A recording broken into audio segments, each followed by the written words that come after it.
মানুষের ভালোবাসা ও দোয়ায় বিএনপি চেয়ারপারসন বেগম খালেদা জিয়া বাংলাদেশের অভিভাবক হিসেবে অধিষ্ঠিত হয়েছেন বলে মন্তব্য করেছেন দলের স্থায়ী কমিটির সদস্য মির্জা আব্বাস।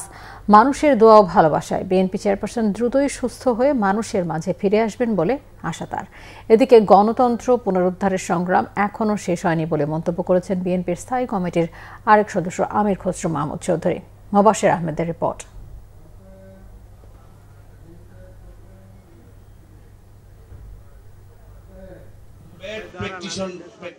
পশুর রোগ প্রতিরোধ নির্ণয় ও চিকিৎসা বিজ্ঞান প্রচার সংক্রান্ত ফ্রি ভেটেরিনারি মেডিকেল ক্যাম্প আয়োজন করে রমনা থানা বিএনপি ঢাকা মহানগর দক্ষিণ।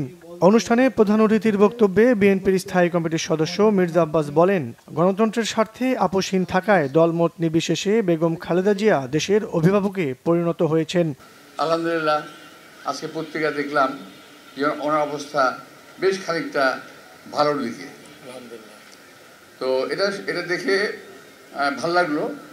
জানান বিএনপি চেয়ারপারসন বেগম খালেদা জিয়া অসুস্থ থাকায় দুঃখ হতাশা নিয়েই নির্বাচনী সভা সমাবেশ করছে বিএনপি। আমরা যারা নির্বাচনা করছি এবং বিভিন্ন অনুষ্ঠানে যাচ্ছি এরকম, কিন্তু আমাদের মনের ভিতরে কিন্তু সেই প্রশান্তিটা নাই যে প্রশান্তি নিয়ে আমরা বরাবর নির্বাচন করেছি। একটা মানসিক প্রশান্তি, একটা আনন্দ ফুর্তি নিয়ে আমরা নির্বাচন করেছি, এবার কিন্তু সেটা নাই। এদিকে দল বিলুপ্ত করে বিএনপিতে যোগ দিয়েছেন বাংলাদেশ লিবারেল ডেমোক্রেটিক পার্টি এলডিপির একাংশের চেয়ারম্যান শাহাদাত হোসেন সেলিম। গুলশানে বিএনপি চেয়ারপারসন কার্যালয়ে শাহাদাত হোসেন সেলিমের বিএনপিতে আনুষ্ঠানিক যোগদান অনুষ্ঠানে উপস্থিত ছিলেন বিএনপির স্থায়ী কমিটির সদস্য আমির খসরু মাহমুদ চৌধুরী। এ সময় তিনি বলেন, ভোটের মাধ্যমেই গণতন্ত্রের পুনরুদ্ধার করা হবে।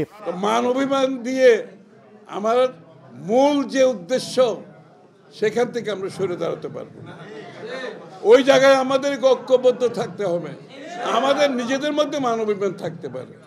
রাজনীতিতে প্রতিযোগিতাও আছে, এটাও ঠিক, প্রতিযোগিতা থাকবে এবং থাকা উচিত। যেই দলের প্রতিযোগিতা থাকে না, সেই দলের কোনো রাজনৈতিক ভবিষ্যৎ নাই। আসন্ন নির্বাচনে লক্ষ্মীপুর 1 আসনে শাহাদাত হোসেন সেলিম বিএনপি থেকে নির্বাচন করবে বলেও জানানো হয়। মোবাশ্বের আহমেদ, বাংলা ভিশন, ঢাকা।